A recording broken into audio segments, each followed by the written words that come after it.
Praise the Lord. நான் Deborah. இயேசுவே மறவார் இருந்து ஏசப்பா என்னை பார்த்து என்ன பேச போறாருன்னா, 1 ராஜாக்கள் 9ஆம் அதிகாரம் 3ஆம் வசனத்துல உன் விண்ணப்பத்தையும் உன் வேண்டுதலையும் கேட்டேன். ஆமேன். இந்த இடத்துல சாலமோன் ராஜா கர்த்தருக்குன்னு ஒரு ஆலயத்தையும் ஒரு ராஜா அரண்மனையும் கட்டுவதற்காக இந்த இடத்துல முடிச்சிட்ட பிறகு கர்த்தரோட வார்த்தை, அதாவது தரிசனம் 2வது முறை சாலமன் ராஜாக்கு வரும். அப்ப என்ன சொல்வாரு, உன்னோட வேண்டுதலையும் உன் விண்ணப்பத்தையும் நான் கேட்டேன்ற சொல்லிட்டு கான்வர்சேஷன் கர்த்தர் வைப்பாரு. இந்த வசனத்து மூலமா நமக்கு, அதாவது உங்களுக்கு, இந்த வீடியோ பார்த்துட்டு இருக்கவங்களுக்கு எல்லாருக்குமே ஆண்டவர் அகேன் அண்ட் அகேன் உங்களுக்கு கன்ஃபர்மேஷனை சொல்லிக்கிட்டே இருக்காரு. ஏன்னா எந்த ஒரு விண்ணப்பத்தையோ எந்த ஒரு வேண்டுதலையோ ஆண்டவர் கேட்காம இருக்க மாட்டாரு. அவர் கேட்டு பதில் தருவதா இருக்கிறாரு. இன்னைக்கு அந்த பதிலை பெற்றுக்கொள்வதற்காக ஒரு ஜெபம் பண்ணலாமா?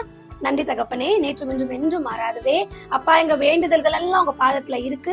அதை சீக்கிரத்துல ஏற்ற காலத்துல நீங்க எங்களுக்கு அதுக்கு முடிவு கொண்டு வருவீங்கன்னு நாங்க நம்புறோம். இயேசுவின் நாமத்தில் பிதாவே, ஆமென்.